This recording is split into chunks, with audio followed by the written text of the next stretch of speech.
Yes,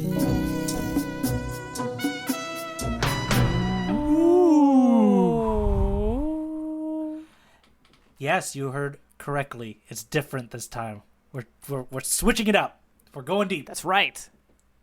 It's a deep cut because it may or may not be the sound that starts off the chapter that we may be covering in. I don't know. What the heck are we, Eric? I mean, we must be something. I mean, we gotta tell them. We gotta tell the people what they want, what they need to know. Yeah, we are exactly the Grand Line Tourist podcast, a chapter by chapter examining or re-examining, depending on who you are, of Ichiro Oda's One Piece. I am your tour guide, Eric Sivu. And sitting way across from me, across almost an ocean, not really, that's too far, but it sounds more dramatic when I say it that way. Yeah, no, I mean, I think sadly the way California bends, it doesn't quite work out. If it bent the other way, there might be an ocean between us. But you are around a lot of seals. I've been down there a few times, so I know there's a lot of seals down there. So, yes, that's exactly. True. But coming across from you from the barrier of millions and millions of seals. Congregating together in union is Jacob, unknown middle initial, Jarecki. That's me right over here. I am the tourist in this journey, following the masterpiece One Piece by Eiichiro Oda. And you know what? I was gonna say let's jump right in, but that's not true because we have letters of support, we got follow up, we got things to talk about. Okay. Specifically, the people have been demanding it. Chibi Buggy. Oh, where? No! When? What's our status? What percentage complete? Maybe. The percentage is -20 at this point. -20 because I started drawing it and then I threw it away. So that's how far we are. So I mean, maybe that's not fair. Maybe like 10%, 15%. It should be positive because at least no, it should be positive, right? Every thrown away draft is what will be built upon to create the canonical Chibi Buggy. Yeah, you know what? It's gonna happen. And I'm gonna try to do it at least by next week. I hope that's the goal. Oh, okay, next week. That's pretty good. I thought you were gonna say by the end of 2022. So next week, that's a much tighter dedeline than I was anticipating. You know what? Before the end of this arc, because the cover art of this current what we're at is all about Chibi Buggy. So I kind of have to. I gotta do it before it's done. You got source material to just look at. It's just sitting there for you. I got stuff to choose from, but. Speaking of that, let's just get to the itinerary. Yeah, are we good to jump into it? We're good to go. Jump in to the itinerary for, I'll go as the chapter title. You can do the itinerary. Chapter 37. Yes. Captain Kuro of the 1,000 Plans. I love it. It's so dramatic. What a title, right? I know. All right. We open with an ooh. Which I ended up making wind because I assume that's what it is. But we pick up with the battle starting. Luffy and Kuro, they exchange some blows. We see some cool exchanges of fighting. But in this specific exchange, Luffy is kind of getting the best of... He's losing a bit. I would say Kuro he's getting bested. He's getting bested. He is... Captain Kuro seems to have a few... tricky moves up his sleeves in this beginning section. Obviously, like every shonen manga and every shonen type genre story, in the middle of the fight, we gotta break it up with some backstory. So we get some backstory, which is triggered by the dumb pirates watching the fight going, "Go, Captain Kuro!" And Captain Kuro goes, "Yo, I am not that man anymore. Here's my backstory." We see a flashback to a 3 years younger Captain Kuro hanging out. And he's like, "Yo, I don't want this life anymore. This life is too dangerous, and I get no peace and quiet." I'm naming this, and then I named the section. We'll talk about it later. But this is Captain Kuro is like corporate. He's just a corporate pirate, man. He's like, I'm putting in way too much work, being way too efficient for a job and a thing that I just keep getting punished for. I don't want that anymore. That's essentially what he says. So we'll get down to it, but I found that sentiment a little bit relatable. I was like, I don't feel very Kuro-like deep down, but that little bit there, I was like, maybe. Well, it's a little bit kind of like corporate, like a corporate world where you're working too much for a goal, and you're like, I've lost track of the goal. What's the point? Hence his name, 1,000 Plans, right? Because he's made 1,000 plans that they've all gone through, which has made him famous and made him heavily sought after and wanted. after the end of this, we kind of see where he starts, what his plan was. And he's talked about it before, but we kind of see it play out here, which is that he goes and he hypnotizes a random Navy person. He's like, you are the guy who has captured Captain Kuro. And then he goes and I think it's another pirate or somebody else who has to play him.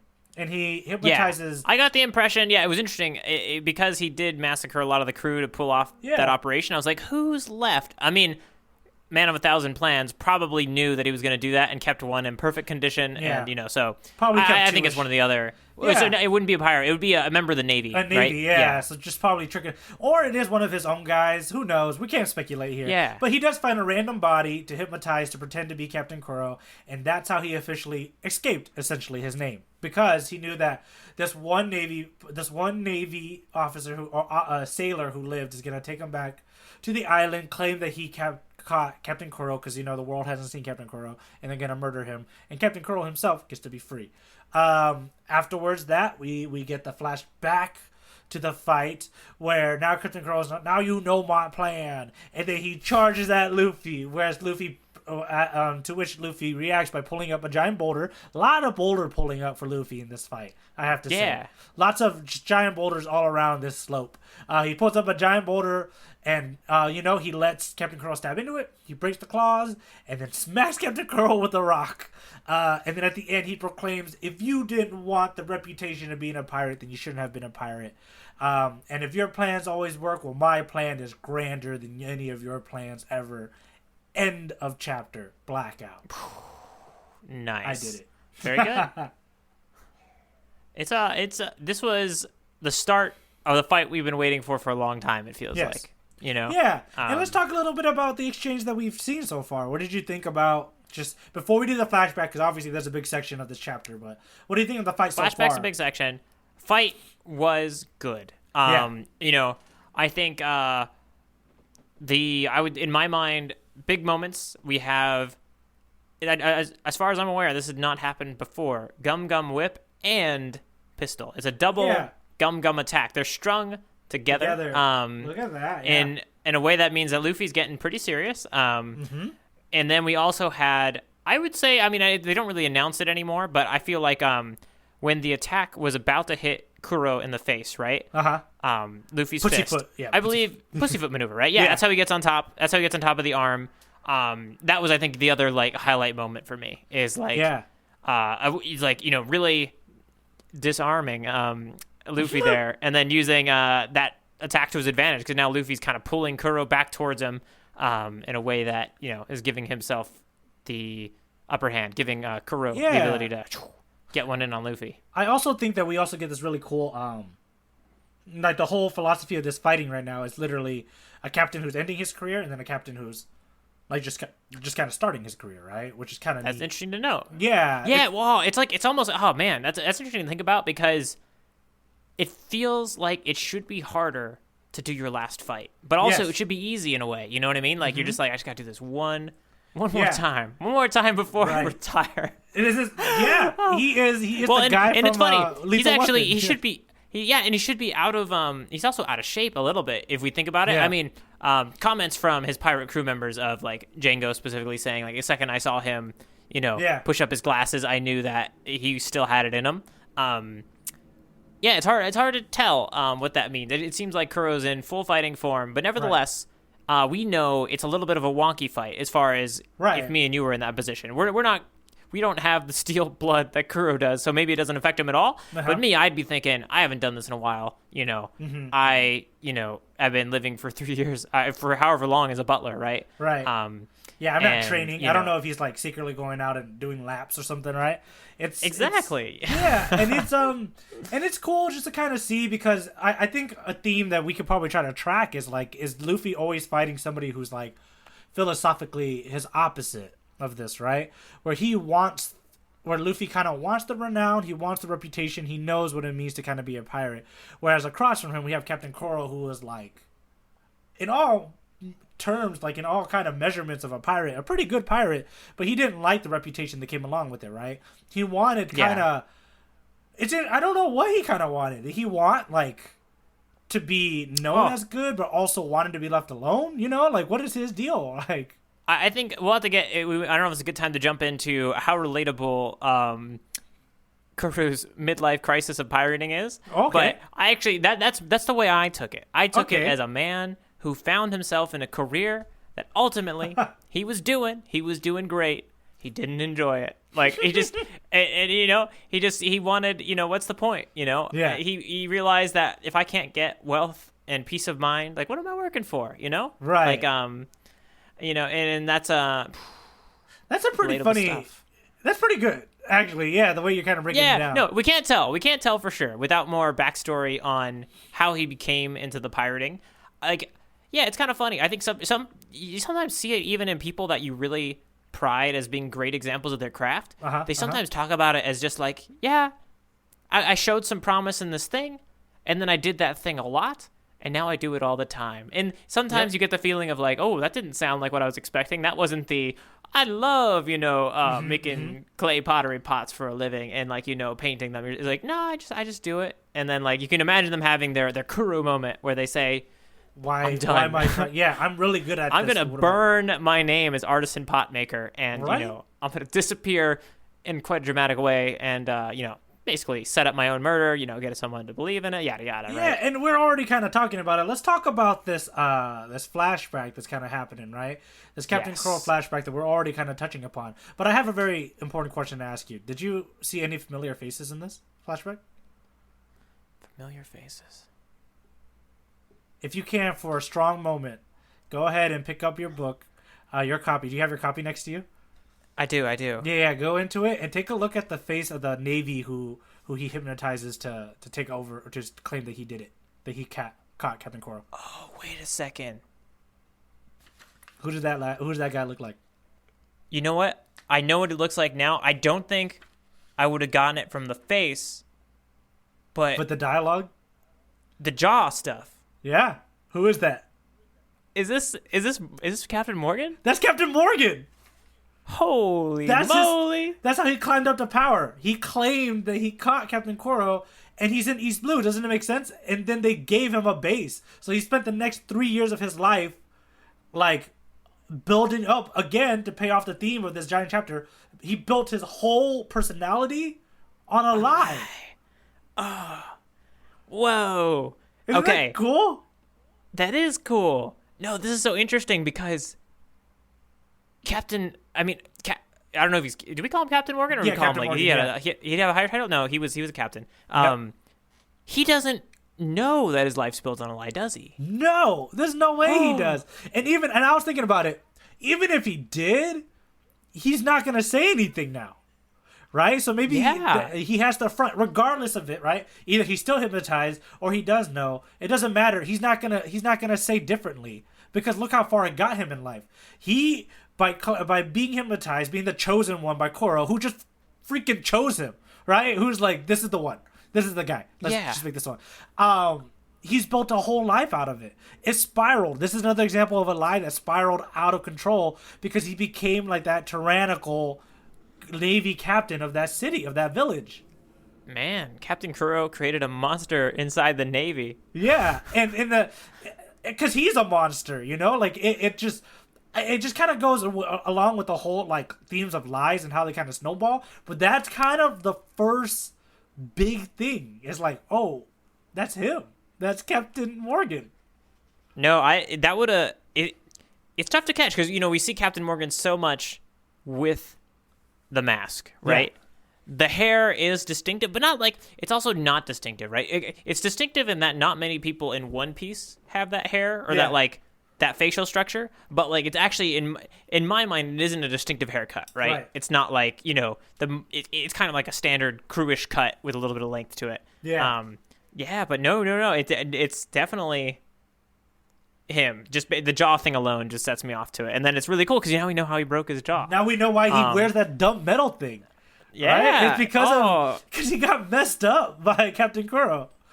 But that's just that like is cool. A little taste of like how cool One Piece can be, how far he thinks ahead. Like these things, they're gonna have like kind of long-term effects. We're gonna start seeing them sprinkle around most of One Piece from this point forward. Well, this is kind of a fun, you know, me and you have done a fair share of like personal storytelling in our life. Yeah. It does not. It's one of those. This is one of those wonderful examples where if you start crafting a world that has enough detail, I wouldn't. You can't actually tell without doing a little bit more research.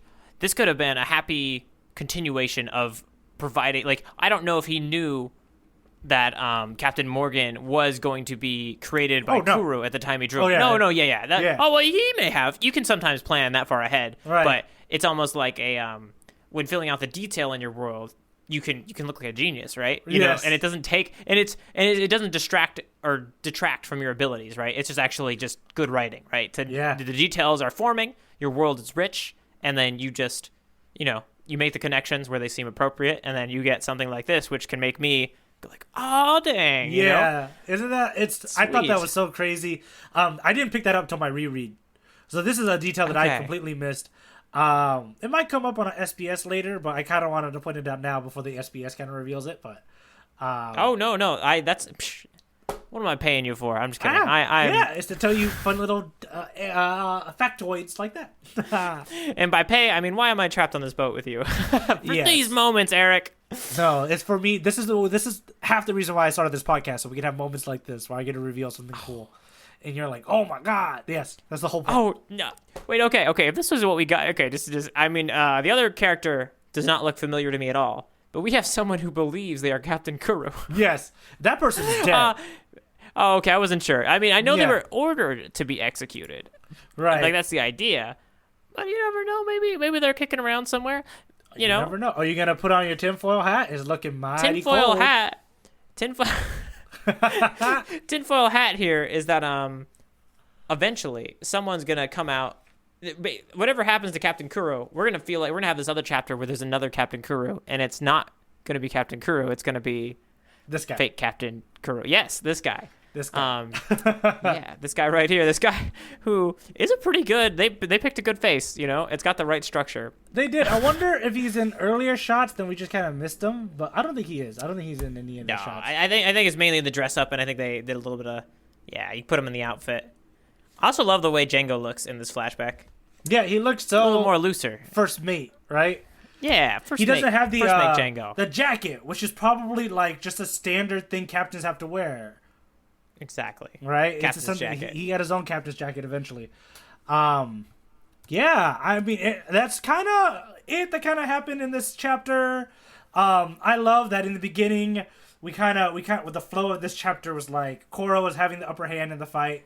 We see this flashback, which is directly a like contradiction to what Luffy believes a pirate should be doing anyways, right? Like, why would you get into the pirating business if you're not gonna get like deal with the reputation that comes along with it? Which is cool because then he gets his moment to land a hit, his first hit, and then he also gets to say his big thing of like, you have your plans and you have all these plans, but my plan is so much bigger than your plan can ever be. It's even like my ambition, essentially is what it is bigger than your ambition. Like, you want to retire. I'm like, I'm just getting started, and where you retire is just the start of my journey. It's kind of funny because, like, in the metaphor of this being a midlife crisis for Kuro at some, job that he doesn't like, Luffy is the annoying person that comes in that actually wants to be there. Yeah, exactly. And you're like, I hate you. I'm trying to work to get out of here, and, like, you like this. Yeah, and you want this. This is the life that you've chosen. Yeah. And I wish I had found something like this for myself, but I didn't, so get out of my face. Let me retire. And Luffy's like, no. Not when you were going to try to take out one of my future crew members, Right? Yeah, so good. Anything else before we kind of move on to the haha portion? The one thing that you got me thinking about when we were talking of Luffy basically being the person forming a crew, the crew being like forming his pirate crew, it just makes you realize at some point, considering the knowledge of how long One Piece goes on for, Luffy may start to fight people less experienced than him. It just right now we're in a part of Luffy's career as a pirate captain where I think he's always the less experienced fighter / pirate, at the moment. I don't know if he's the less experienced fighter. I think he's just... No, not... Well, I feel like, okay, I guess he's just clearly the less lived person in the fight. Mm-hmm. You know what I mean? I maybe just the younger person in the fight. Like, well, maybe that's the easier way to put it. At some point, I wonder what it'll be like to see Luffy fighting someone who is younger than him. Maybe not. I don't know how fast he ages throughout One Piece chapters. I mean, he doesn't look too much different than, chapter 1 yet. I mean, after the initial child sequences in Romance Dawn. Right. So that'll be interesting. Very exciting though. Yeah, but I don't think I have anything else beyond that little tidbit there. Tidbit. Oh, you know what? I did. I mentioned I was going to do this, and it's just kind of fun to. This time I did have the opportunity to read through some of the alternate translations that I found. Mm-hmm. And just to one fun one is when Captain Kuro jumps on the arm of Luffy outstretched. Uh-huh. In our copy, the Viz translation, it says, "You bore me, boy." Uh-huh. And then the other translation that I found is, "I could almost yawn." So it's interesting to see the slightly different ways a translator can take some of these things. Yeah. And then regardless, he's bored. Yeah. And then at the end we have, if you don't want a reputation, you shouldn't be a pirate. And if you want to compare plans, mine's much bigger. Yeah. If you're afraid of your name being known on the ocean, like. Some of the translations have a little more poetry to them. Well, if you don't want a reputation, like obviously that's what name being known on the ocean is. But I kind of like the name being known on the ocean, the poetry of that phrase. I do like that. Yeah. No, so just a tidbit there to share.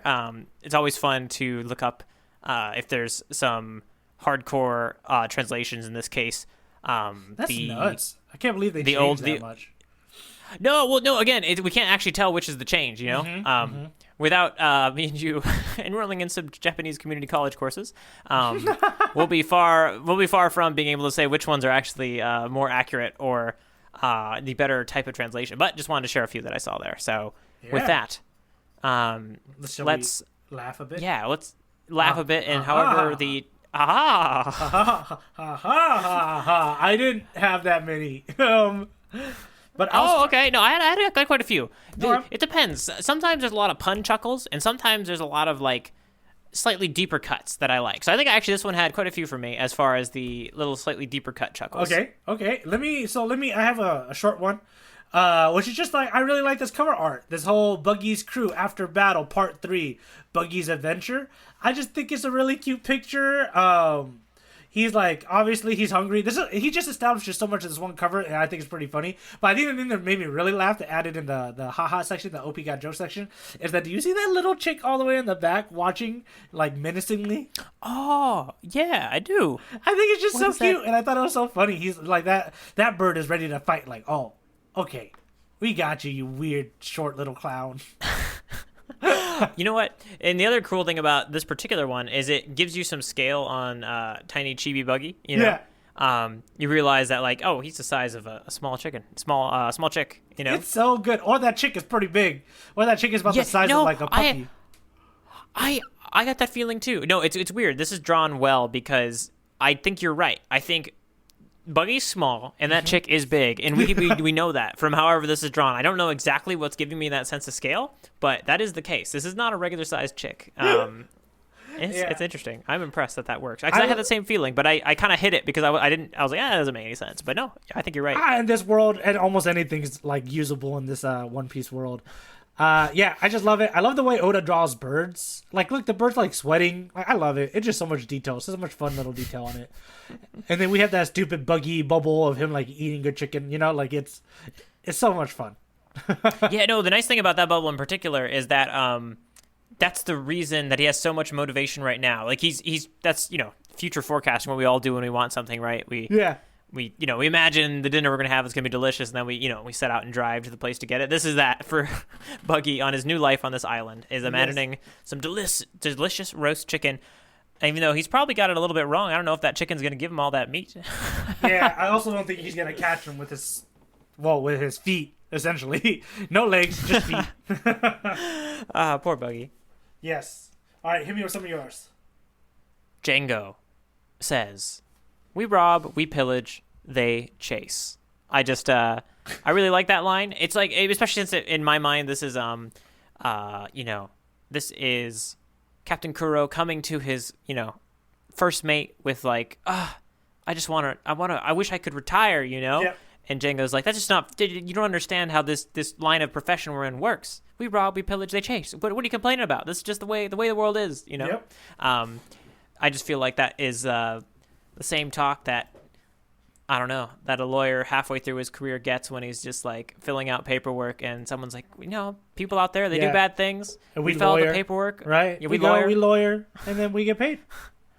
What's wrong? What's wrong with that? He's kind of based off what you were saying. I kind of pictured like he's like your work, like Django's your work buddy, like your workplace buddy, the one that you like share a beer with right after work, and he's like, he's happy, he's content with his life, and like the this isn't your Luffy. Mm-hmm. This isn't your crazy person who's obsessed and in love with the job. This is someone who's there and understands it. You know, they know why they're there and they're at peace with it, and you're not at peace with it yet, and you're like, no, I'm not robbing. I don't want to pillage anymore. I'm not going to be chased. I'm going to get out of here. All right, buddy, if you wish. My other one, and because we're on Django, is just Django still hypnotizing himself even in the flashback. I had that. Yes. 3 years ago, no different. What was he yelling? Oh, I'm the man who captured. So he like not even. Yeah, he just keep so good. I also had the new fake Captain Kuro has the a shirt that has the Black Cat Pirates logo on it. He does, yes. And I don't know. I feel like it's almost like I don't think Captain Kuro was wearing that shirt, so it feels just like we really need them to know that this is Captain Kuro. What could we give him? We can give him a shirt with our logo on it. Right, yeah. Well, it would be like, I don't know. It feels like we gave him a shirt that says "I'm Captain Kuro" on it, right? Just to we don't want any mistakes being made when we deliver him to the town. Right, exactly. This is the one. This is the guy. It has to be him. Look at his shirt. Yeah. I think that finishes up my little jokes there. I liked them all though. Those were all wonderful little chuckle moments for me. All right. Well, I guess then enough with the laughs and the fun times. There it is. Let's do it. The panel battle. Yes, it is the time in the podcast where Eric and I take the panel that spoke to us the most. The one that stuck out to us, that really, made us excited to keep on our journey to the Grand Line. And we want you to, being joined in on the journey with us, in spirit, in mental capacity, in distance, across a gigantic wall of seals, separated by oceans, however you are, just write us in at grandlinetourist@gmail.com. If you didn't understand my ramble, that's basically it. Write us in at grandlinetourist@gmail.com with your panel, and get it ahead of time, and we can call it out and put it in the ring on the show, and it will clearly win probably. But that is neither here nor there. It's time for me to do my pussy it's foot already in the chat. Maneuver. We have move.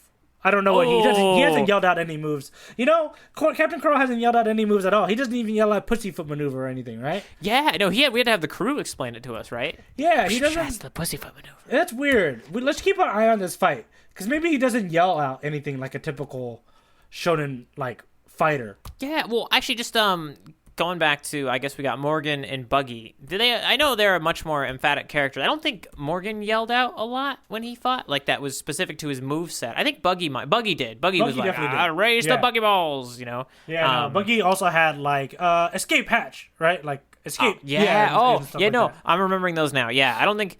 I'd have to check on Morgan, but I don't think he was so verbal with his attacks. Right. But... This is it kind of fits with the idea of being a silent, stealthy person, right? If you don't yell out your moves, right? If you yell out your moves, then I'm going into silent stealth move. Go. Okay, so the panel that you have sent across is Doom right in the center. It's a dark panel. We have Captain Kuro sitting on the prow of a boat. Which boat? The Navy's boat, because he just massacred everybody on that boat. He went on a little rowboat, got on that ship, and look, we have they've been massacred. The Navy, they've been massacred. That's the right order to read it in. That's what his crew is commenting on. And there's just, it's just dark. We have towards the front of the frame, we got, I didn't realize how towards the front of a frame it was. I almost missed. In the bottom right, there is a sword going into somebody, I assume, that's quite big.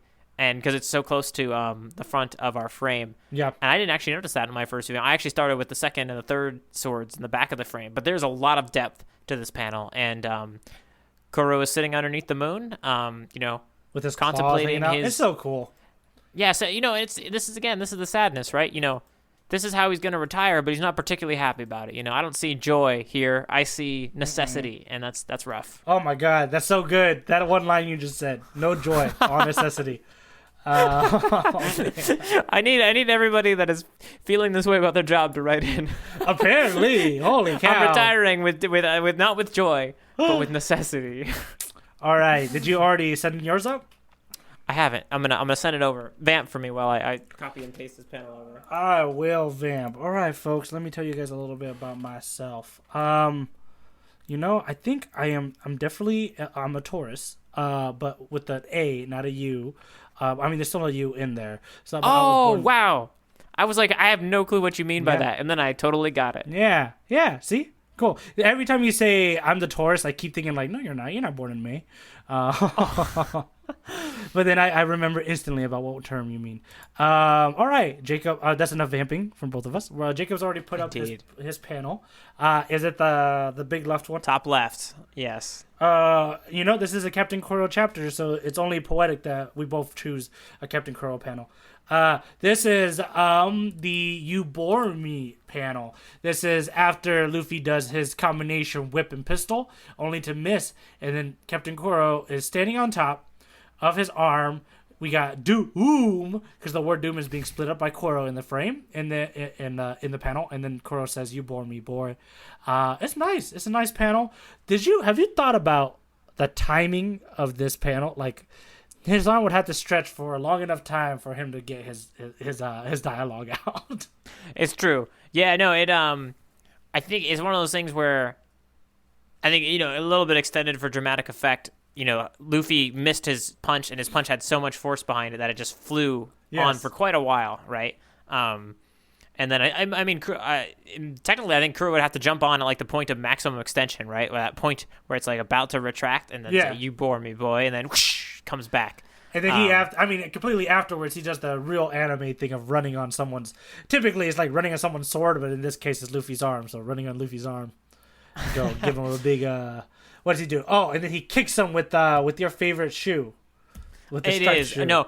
Other possible panels for me was the one with the shoe to the face of Luffy. Was pretty close, just because Luffy's face is so scrunched, and that shoe is just so. It's kind of.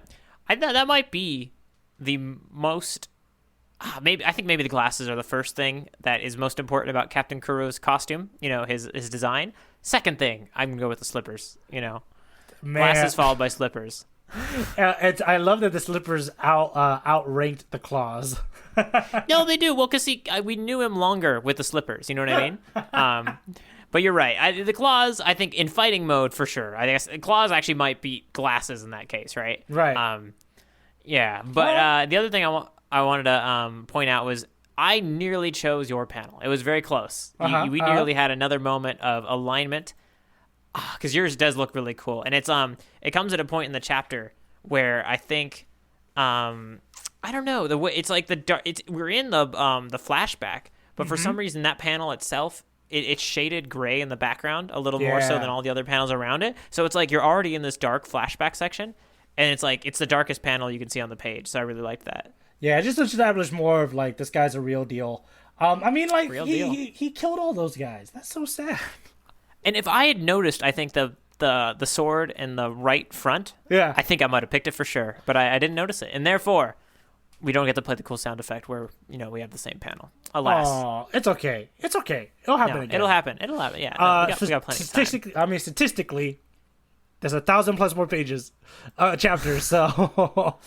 Yeah, no, it's incredibly, and it's, because we've been going so close, it's not, our tastes aren't so unaligned that it hasn't happened yet. So we'll hit again.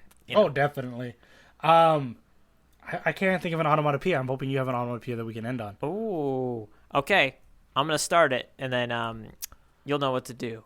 Kuro, Kuro, Kuro, Kuro, choo choo, Kuro, choo. Hey, that's not my name anymore. Oh. Kuro. I have sacrificed that name. Now let's all nope, we're all gonna just wait in silence while I remember why I left that name in the back.